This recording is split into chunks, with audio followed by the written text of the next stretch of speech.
Coming up on Sunday Sports Day, a frigid shuffle in Buffalo as the Bills and Raiders tried to take the next step towards Hotlanta. While the Niners rolled, Ricky parted the waters, and LT said farewell.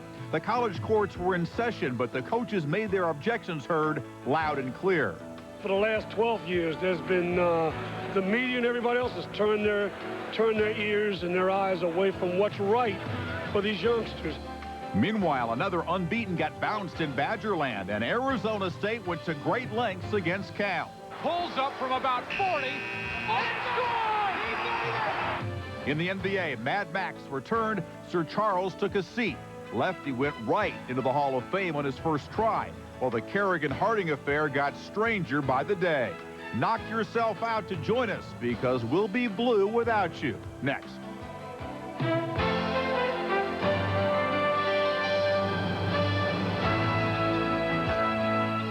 Sports Weekly is presented by Delta Airlines.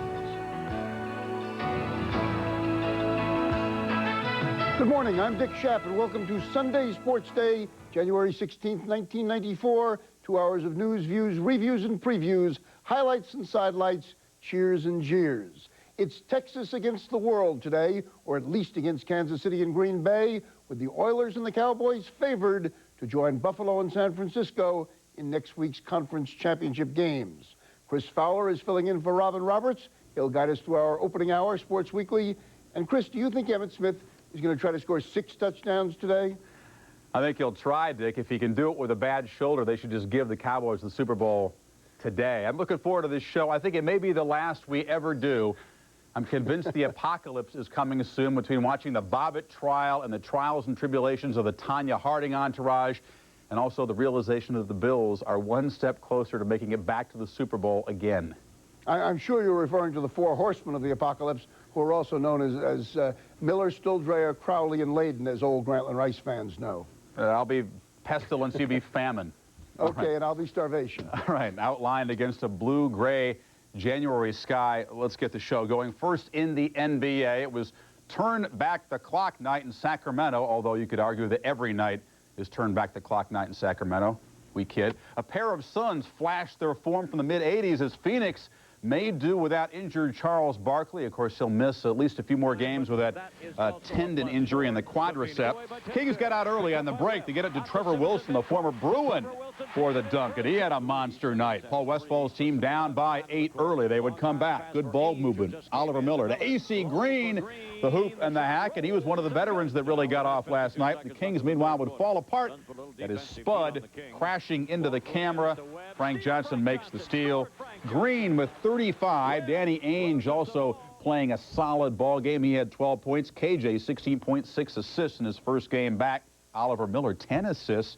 And Wilson 25 points in the loss. The Mavericks continue their record-breaking season, the kind of records you don't want to break, against the Spurs last night. Rodman, does he have blue hair now? The alley-oop to Robinson, who throws it down. The Mavericks, yeah, that is blue hair. The Mavericks had Jamal Mashburn to keep him in the games. One of his 5 threes. Spurs led by only 4 at halftime, but it was all San Antonio in the second half. Rodman to Terry Cummings. He throws it down, and more misery for Quinn Buckner. The 17th straight home loss breaks the league record that was held by Orlando. Mashburn, 26 points, though. The Mavs only 5 turnovers all night, but 20 points by Robinson and Cummings. Rodman, 19 boards. Hey, keep the new blue hair look. It's working. Meanwhile, the guy who should be playing in the NBA, at least that's what Wisconsin coach Stu Jackson says, had his worst game of the season. Even for Glenn Robinson, who usually toys with defenders, there are nights when the hoop looks very, very tiny. Purdue went to Madison unbeaten last night. Gene Cady watched his big guy struggle. Usually dominant one, missing the short banker. 5 for 26 from the floor. Meanwhile, Tracy Webster makes the steal for the Badgers. 1 on 4. Forget about numbers. He takes it in, lays it off the glass, and gets hacked. Then the alley-oop to Rashard Griffith from Webster. Griffith, 18 points and 16 rebounds, and Stu Jackson's Badgers knocked Purdue from the ranks of the unbeaten. Robinson, 8 turnovers, held to half of his 29-point average, closely guarded all the way to the Purdue bus after the game when he avoided reporters. Now only 2 unbeatens left in college hoops, St. Louis and UCLA. In Tempe, A thriller as Cal tried to beat Arizona State, pull off the double in Arizona. Closing seconds. Watch Stephen Smith. From 40 feet with the game tied, he drills it, and Arizona State wins it. Watch closely in the replay, though. There's a guy off the bench in jeans. He came off early right there, wave it off. Just kidding. 63-60 is the final. Jason Kidd took only 8 shots. Got to shoot more. He made 3 of them before fouling out along with fellow starters Ryan Jamison and Monty Buckley as the Bears' 8-game winning streak is over. 2 pucks now, and weird happenings last night in the Jersey Swamps. 3 shorthanded goals, 4 power play goals, all in the first period alone as the surging Kings visited the Devils. And Mr. Gretzky's got L.A. back on track, needing 18 goals to pass Gordie Howe on the all-time list. First period, already 2-zip L.A. And here comes Gretzky chipping away at Howe's mark. On the breakaway, shorthanded, he beats Chris Terreri, who then got pulled. Rob Stauber was in the net from the start for L.A., and he was tough, robbing Carpenter in the slot right there. In the final seconds, in the empty net, Gretzky, goal number 21 of the season, 786 for the career. He continues to lead the league. He added assists with those 2 goals, and L.A. has turned it around. Unbeaten in the last 6, 4-0-2. In St. Louis, the Blues and Sabres rough in the early going. Cujo makes the save. Then Matthew Barnaby driven into the net by Nathan Lafayette. He was okay. In the second, scoreless. Craig Janney then feeds Brendan Shanahan and beats Hasek. 1-zip St. Louis. In the third, St. Louis on the power play. Brett Hull denied. Janney bangs in the rebound. It's 2-0. Cujo would make it stand up, robbing Yuri Himalev twice in front. John Muckler said his team outplayed the Blues, but Cujo was the difference. 32 saves. The Sabres, with the league's second-best power play, were just 1 of 7. Buffalo drops to 1-9 in 1-goal games. Plenty more just ahead on Sunday Sports Day, including Steve Carlton headed for baseball's shrine as Orlando Cepeda is thrown a curveball again. And speaking of shrine, East met West in '94's first college all-star game, the last 2-point conversion Jeff Garcia will ever account for. Well, meanwhile, across the bay, Ricky Waters was in the end zone a half dozen times as the Giants were cut down by the Niners. Highlights coming up.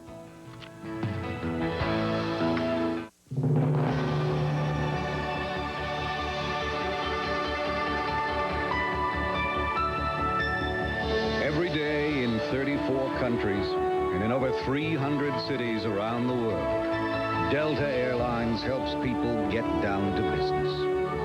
Every 17 seconds, Delta has a flight taking off to the world of facts and figures, buying and selling, budgets and bottom lines.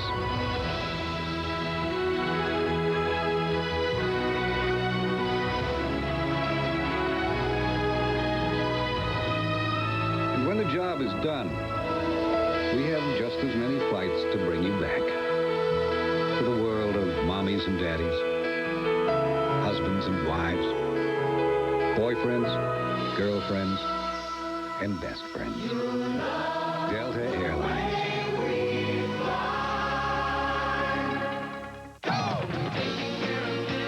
He's the chairman of the boards, Phil Stewart. He's not only a champion surfer, his company makes some of the world's best surfboards. But when his company wants the best selection of office supplies, they call the Big Kahuna, Office Depot. With one call, Office Depot takes care of business by guaranteeing next business day delivery. And that gives Bill more time for product research. Has Saturday night lost its magic? Boy, you girls sure are cute. And I don't eat meat because I'm a veterinarian. Oh, boy. Hello? You know what I'm talking about. Not a clue. Honey, you look finer in a new set of snow tires. You know, you just might want to stay home with HBO Saturday nights. A never-before-seen on HBO movie every Saturday night, 52 Saturday nights a year. Guaranteed. So what are you going to do this Saturday night? I don't get it. No kidding. HBO Saturday nights. Sports Weekly is presented by Delta Airlines. You'll love the way we fly. Well, all of it came to a crashing halt in Candlestick yesterday. Dan Reeves' superb New York debut, Lawrence Taylor's Hall of Fame career, and the 49ers' late-season malaise, the football equivalent of a quick TKO at Candlestick yesterday. Ricky Waters, he was fired up for 4 days before the game, and it just carried over. Opening drive, rips off the 1-yard line of the Giants, then takes it in from the 1. 6-zip Niners. They missed the point, but 80 yards in 8 plays. It was 9-0 when Waters was in the end zone for a second time.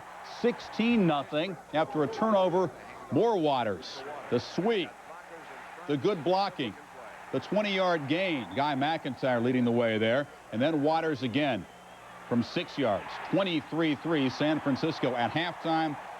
LT wondering what he could do on the chalkboard to stop him. Answer, nothing.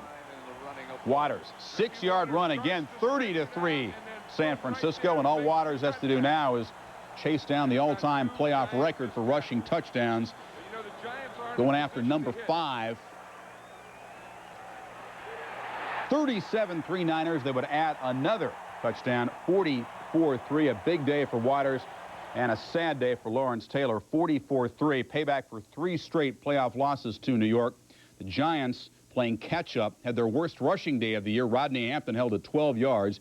Instead, it was Waters, the star, with those 5 touchdowns. Mark Schwartz witnessed Ricky's record. In the Bay Area, they call it turning on the water. Ricky Waters flooded the end zone and drowned the Giants in the wake of his NFL playoff record, 5 touchdowns. Well, you know, I told him going into the game he needed to get 125 yards in order for us to win. Every time we got down there, we just felt like we were not going to be denied. He's been motivated since he didn't make the Pro Bowl. You know, he's been very upset about that, and so he said, you know, he's going to prove, you know, his worth out there on the field. He's never mentioned in the same breath as Emmett, Thurman, or Barry. In fact, if any running back was to dominate this day, it was supposed to be New York's Rodney Hampton. Waters wanted to show that Hampton wasn't the only running back here today.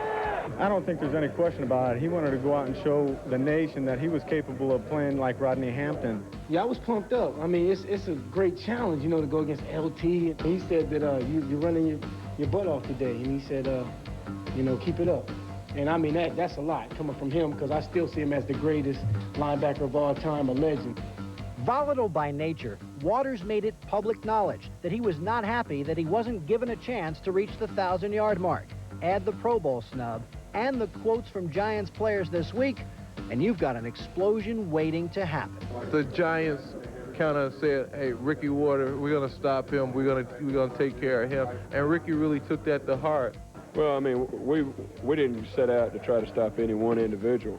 We tried to play great team defense because they got so many weapons. In a huddle that includes Young, Rice, and Taylor, it's easy to lose sight of Waters. Yet when he went down last month with a knee injury, San Francisco lost 2 of the 3 games he missed. So the 49ers' December drought is officially over, due to raging Waters. In San Francisco, I'm Mark Schwartz, ESPN.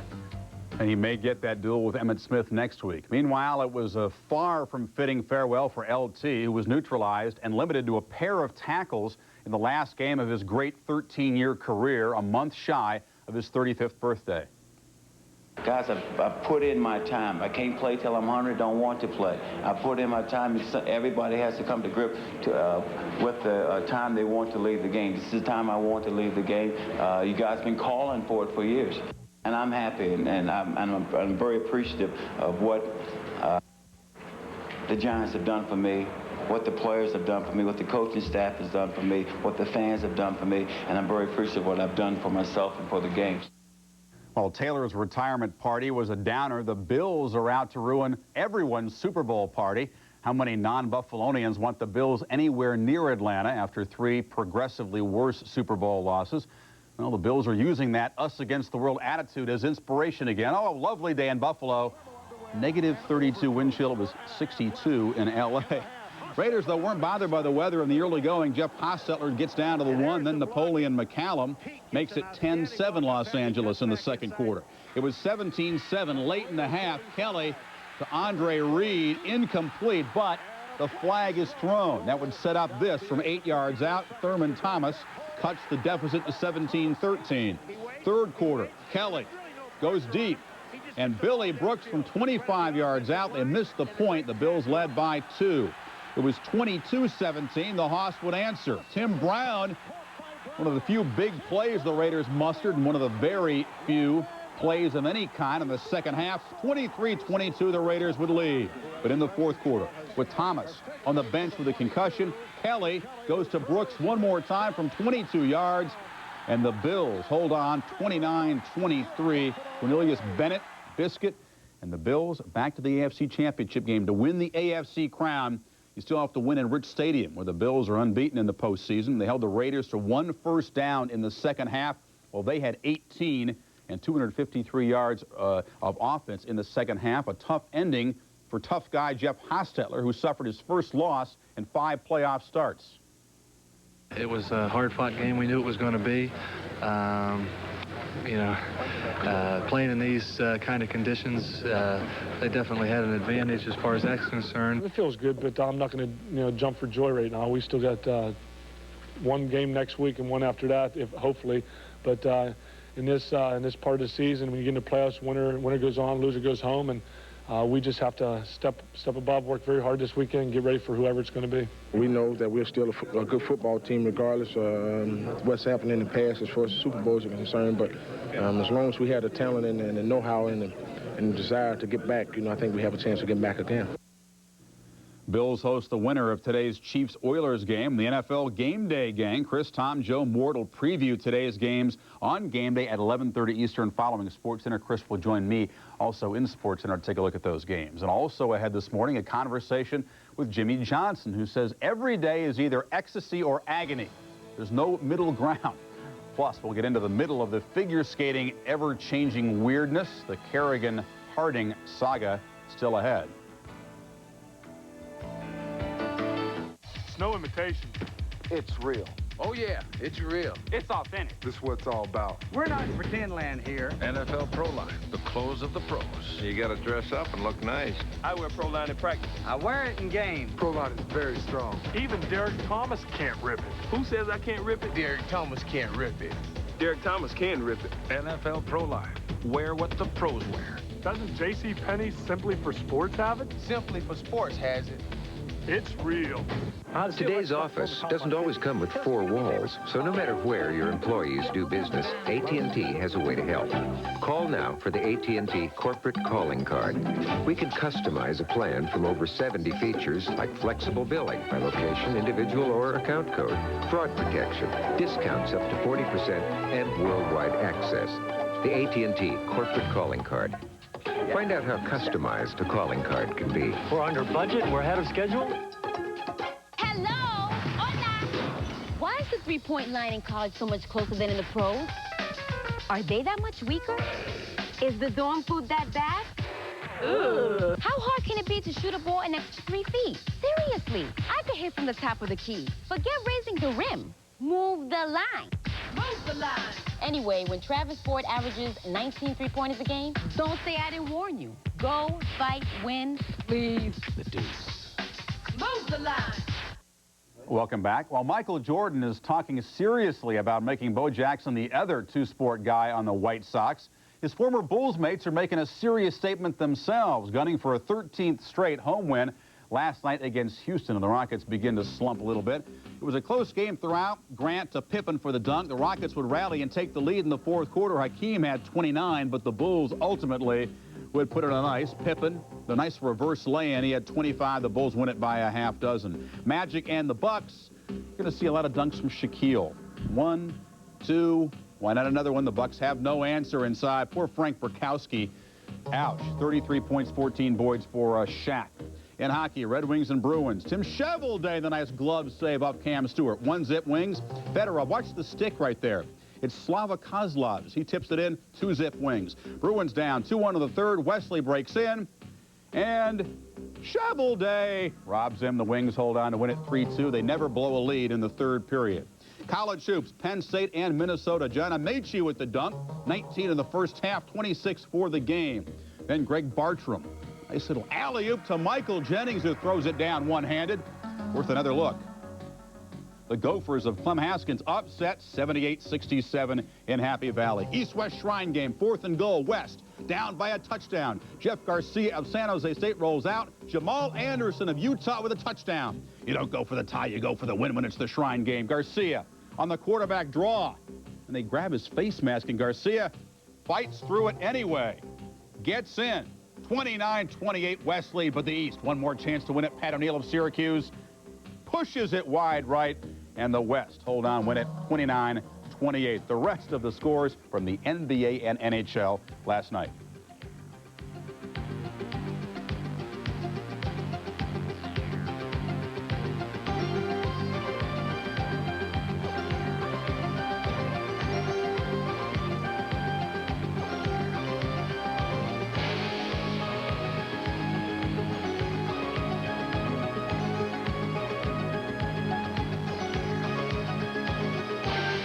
Now, this week, while Clinton was on the road, Lorena was on the stand, and the FBI was on the trail of Tanya Harding's entourage, a few other events unfolded that you might have missed, such as Carlton in the Shrine, Jordan in the batter's box, Wheatley in school still, and Riddick in limbo. Mike Tirico recaps.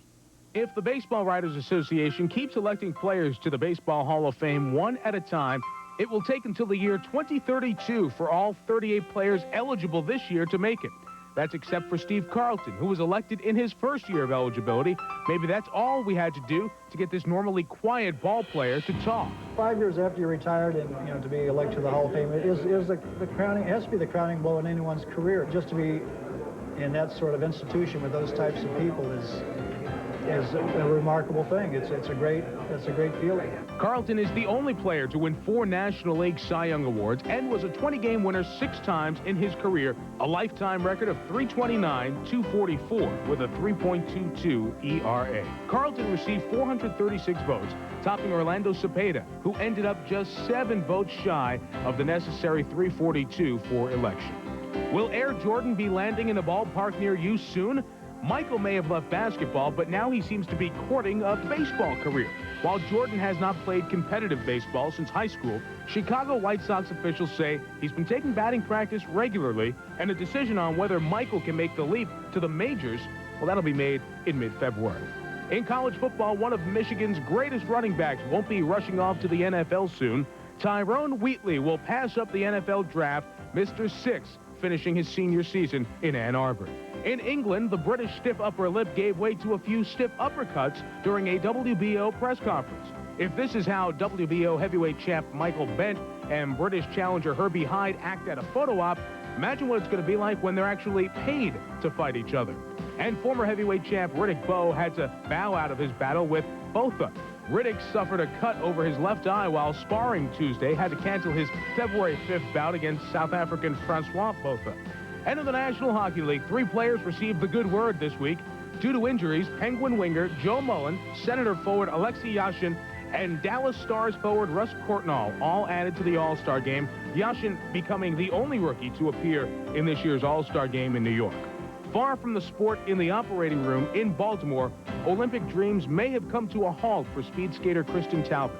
In a painful surgical procedure, Kristen donated her bone marrow in the hopes that her younger brother may win his battle against a fatal disease.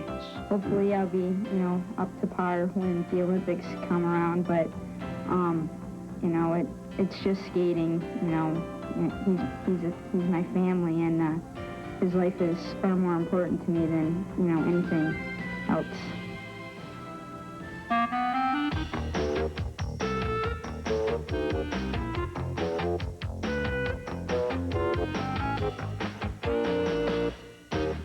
Getting voted into the Hall of Fame these days is about as tough as getting voted into the White House. They only let one guy in at a time. So we asked master strategists James Carville and George Stephanopoulos what advice they might have for some of this year's losers. And this is what they said. To Don Sutton, get rid of the fro. It's hard to win votes out on the mound when you've got hat hair. To Phil Niekro, if you're going to throw butterflies, make sure your catcher's got a big net. To Tony Perez, maybe next time we can get Marge to put in a good word for you. But we get to pick the word. And last but not least, to Orlando Cepeda, the same advice they gave Bill and everyone else from the age of Aquarius. Don't stop thinking about tomorrow. Okay, coming up, Tom Clancy and friends try to script Patriot Games 2, plus the rest of the NFL comings and goings this week. And we'll hear from Nancy Kerrigan, suddenly known to even non-figure skating fans. The answer because I can't think that viciously. Hi, Tony Chase. We're here to introduce a great new savings program from MCI. It's called Best Friends. Best Friends from MCI. And it's simple. If you and a friend you call out both join MCI and Best Friends, you will save 40% on calls to each other from now on. 40%. 40% from now on. It's a great deal. Not to mention the savings you can get on other calls with friends and family. On calls to 19 more people you call frequently. Best Friends is the least expensive way for two friends to call each other.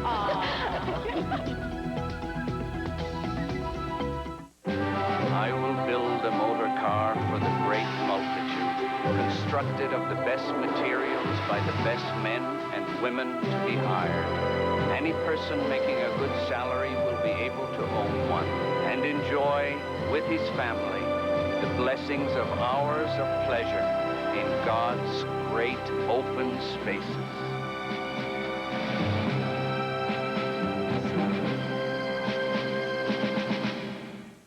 Johnny, let's tell them just who might win. I had Dicker. Yeah.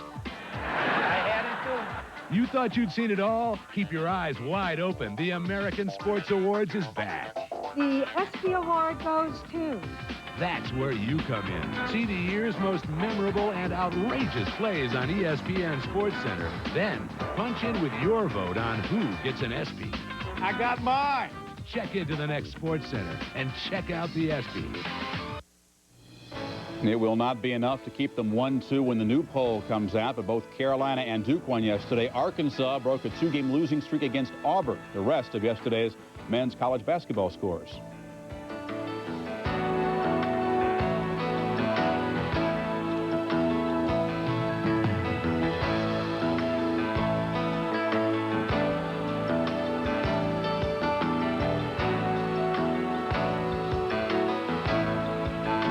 Well, the people who churn out those Amy Fisher, Joey Buttafuoco type D-grade instant TV movies have a dilemma. Should they be crafting scripts for Bobbitt sagas, or maybe a Menendez family saga, or the saga of the bodyguard, the hired thug, the husband, the skaters, and the feds? What a week. Jack Edwards has the still unfolding saga of Skategate. The first report of a conspiracy in the Nancy Kerrigan assault case came in Wednesday morning's edition of the Portland Oregonian. The paper reported that the FBI was focusing its investigation on two-time national champion Tonya Harding's ex-husband, Jeff Gillooly, and Harding's bodyguard, Sean Eric Eckert. Later that day, a private investigator claimed to have heard a tape recording which implicated Gillooly, Eckert, and a third man. Harding's husband goes to him and says, I want you to put me in touch with someone who can do this job on Nancy Kerrigan. He told me two quotes that were on it. One was, why don't we just kill her? And another party said, we don't need to kill her. Why don't we just smack her in the knee? On Thursday, Detroit police went public with information from an anonymous phone call. She indicated to me that she had been privy to a conversation regarding a planned assault on Nancy, and that during the course of that conversation, she had brushed it off as possibly just being someone talking. Once the assault occurred, she became very frightened because she thought that she now knew that the people that she had overheard were very serious. Also on Thursday, a Boston television station reported that arrest warrants had been drawn up for Tonya Harding and 4 men, but Detroit police disputed that report. To my knowledge, there has been absolutely nothing that would implicate Tonya Harding in this incident at this point in time. That night, authorities arrested Eckert and Derek Smith, the man who was alleged to have driven the getaway car at the scene of the attack on Kerrigan. On Friday morning, police arrested the man who they say used this weapon in the assault.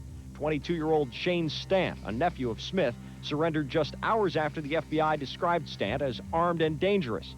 Stant was charged with conspiracy to commit assault and unlawful flight to avoid prosecution. On Friday afternoon in suburban Boston, Kerrigan was asked why she thought she was attacked. I don't think I could ever understand the answer because I can't think that viciously. Any extra security precautions? Well, I'm not going anywhere by myself now. Think that'll be true for the rest of your skating career?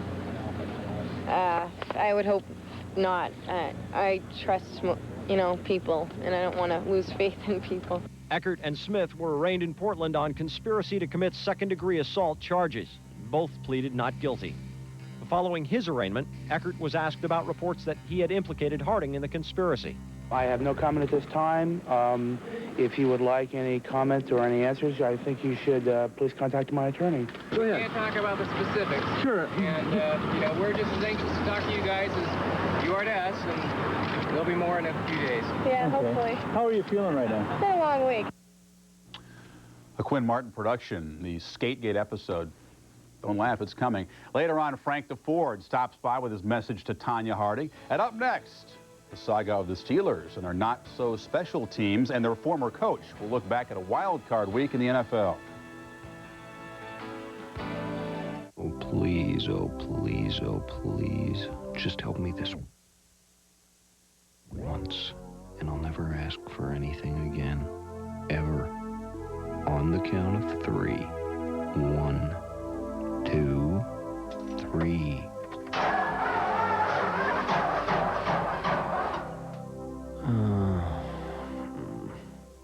Next time, get a dependable Interstate battery. We check them before you buy them for fresh power. Guaranteed.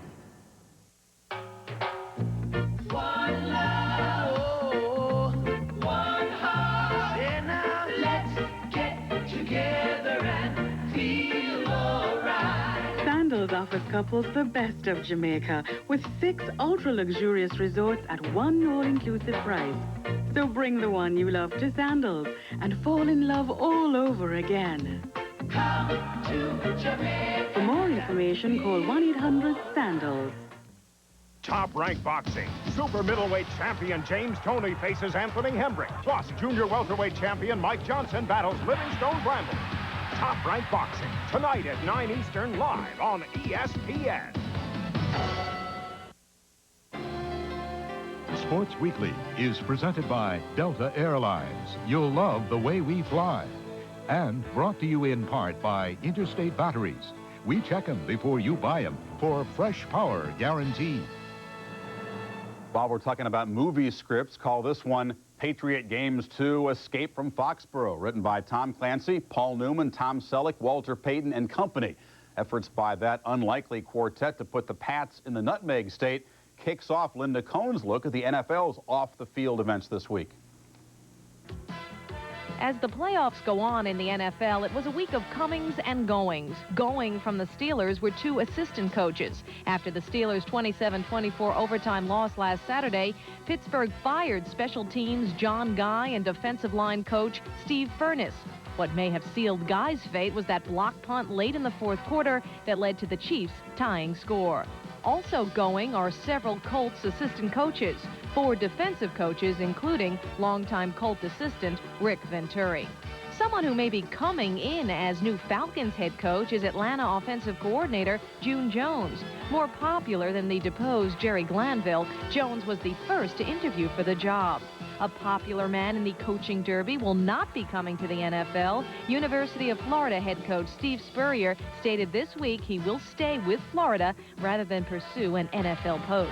An old face resurfaced in South Carolina, the Panthers hiring Bill Polian as their first ever general manager. Polian is best known for being the architect of the Bills' Super Bowl teams.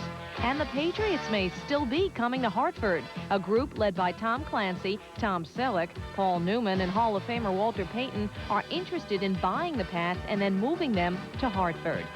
And who will be going to the Hall of Fame this year? This year's class is headed by Dallas Cowboys great Tony Dorsett. And finally, someone who will not be going on the field, unless he's playing, is Raiders defensive back James Trapp. Trapp was fined $7,500 for his sideline scuffle with the Broncos in last week's playoff game.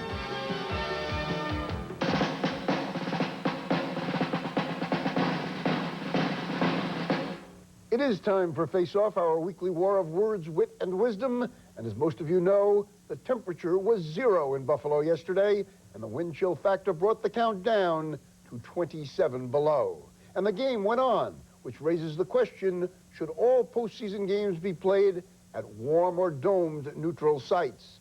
Is it fair for a team to have to face unfriendly elements as well as a formidable foe?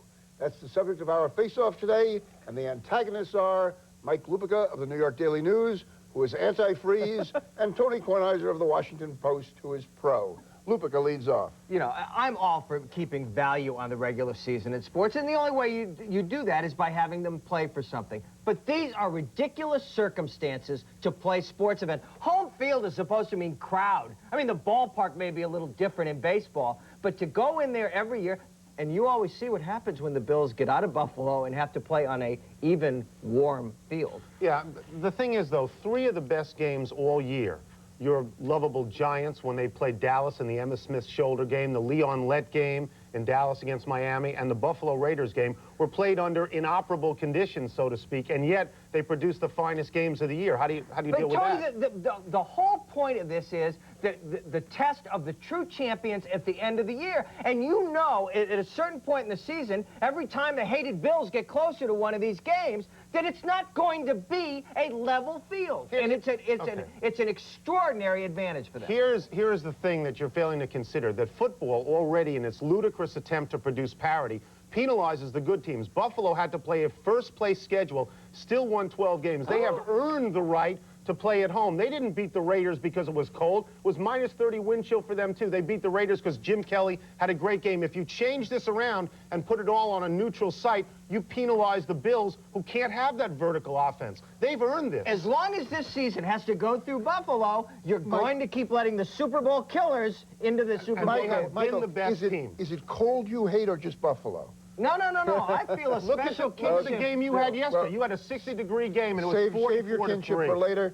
I want you all to stick around for the sports reporters coming up on the hour. Bill Conlon will join Lupica and Kornheiser to talk about the violent world of professional football and the violent world of figure skating. Your SB or your life? Better than a gold medal. That gets my heart pumping. It's back, or should I say it's back. The ESPN, the second annual American Sports Awards, a celebration of the stars. February 28th at New York's Paramount Theater.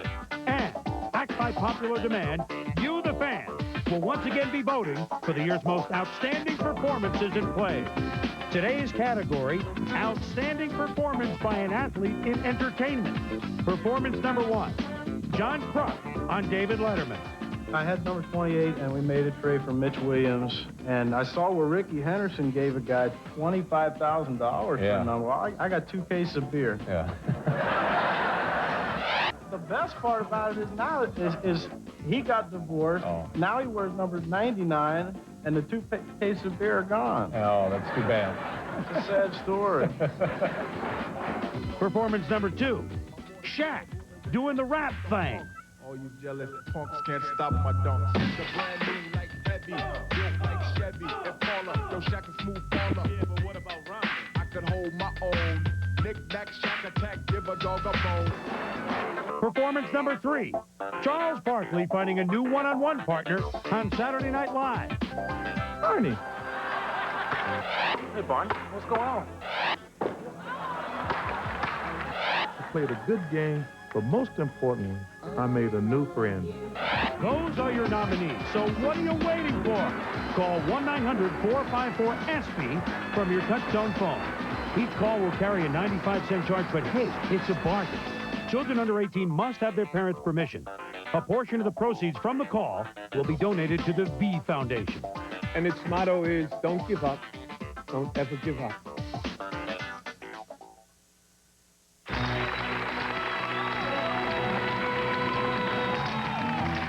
Corning presents an exciting debut, Pink Plus, a new insulation that's silky to the touch.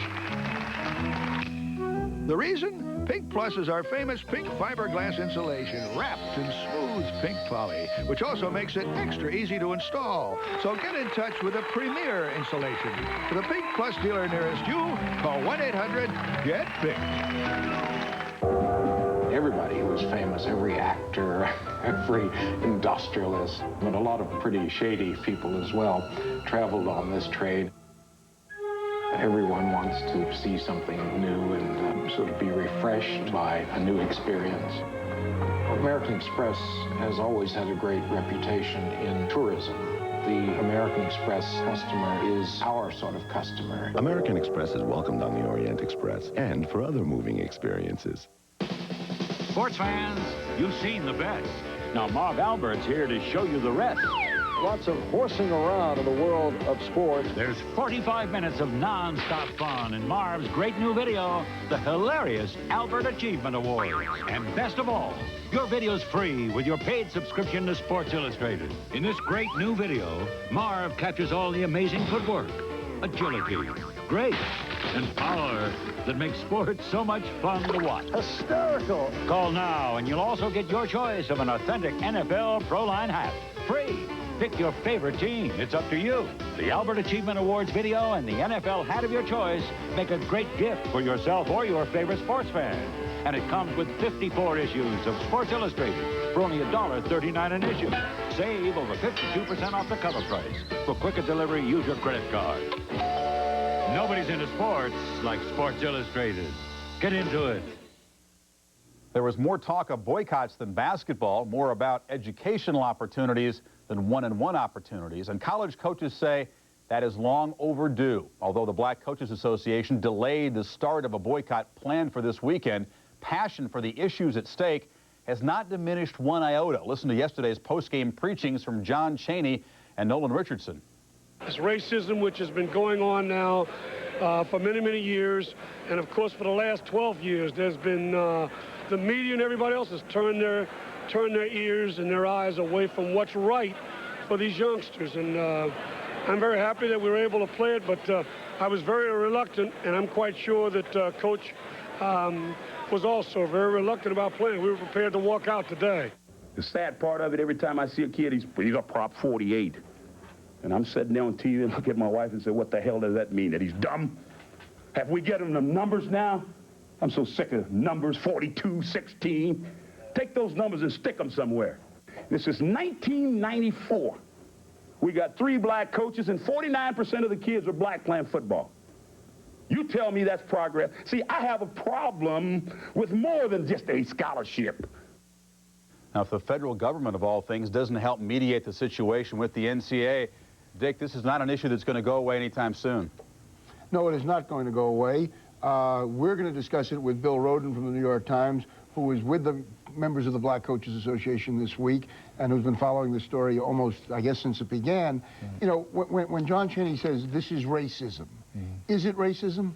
Yeah, well, the one piece of this is, and that's the piece that if you look at the entire structure of the NCAA, from the administration of the NCAA to athletic directors, to sports information directors, to trainers, all the way up and down the scale to associate professors, to full professors, to chairman of departments at all these schools, there is really no black presence. The only significant black presence in the intercollegiate system is on the court, and only in 2 sports, and only in football and basketball, and then only on the floor, not in coaching, not in any administration. So I think that at that point, and that's what this issue was about, it was not about one scholarship. It was about the entire scheme of things in which people are excluded. And also, I think beyond that, what was also missed is that there were a lot of white coaches, Mike Krzyzewski and Roy Williams included, and Dean Smith, who also said, you know, yes, that's one issue, but the other issue is that this is a coach's issue. The NCAA is not listening to coaches, and they don't respect coaches,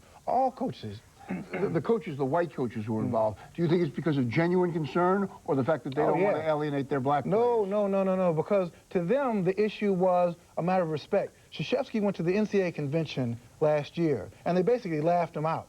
And I think it was the first time that a lot of white coaches realized the contempt with which they were all held. I think at first they may have thought that this was maybe the BCA and their issue, but I think what has united this movement into a broad-based civil rights movement is that the coaches realize that they don't really have any respect. They're not being listened to. All the administrators are doing is making rules basically and saying, you do this. But see, they're pimping them also. The presidents are pimping the athletic departments. They need them. They hate it, but they know they need them. And so vice versa, too, because the coaches could not exactly exist if they did not have a university to exist for. Right, clearly. Thank you, Bill. Thank you for joining us. Back to you, Chris.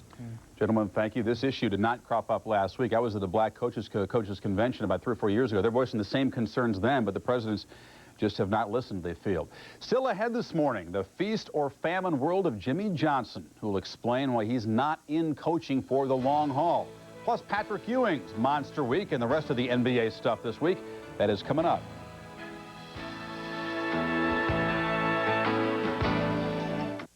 No imitation. It's real. Oh, yeah, it's real. It's authentic. This is what it's all about. We're not in pretend land here. NFL Pro Line, the clothes of the pros. You got to dress up and look nice. I wear Pro Line in practice. I wear it in game. Pro Line is very strong. Even Derek Thomas can't rip it. Who says I can't rip it? Derek Thomas can't rip it. Derek Thomas can rip it. NFL Pro Line. Wear what the pros wear.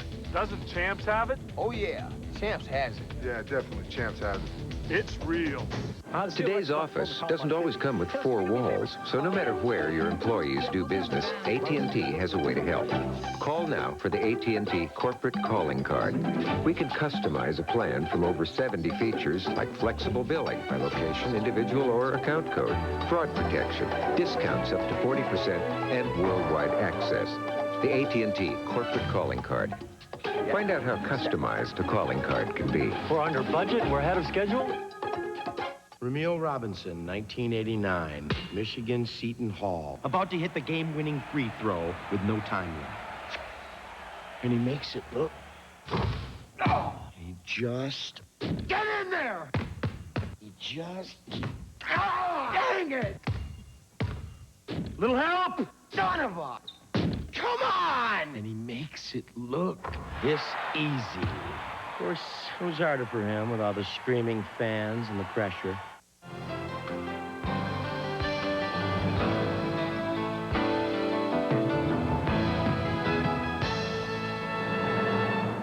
Do you realize that the three NBA clubs that dominated the 80s, the Lakers, Celtics, and Pistons, have combined lost 20 straight games and are now 40 under 500?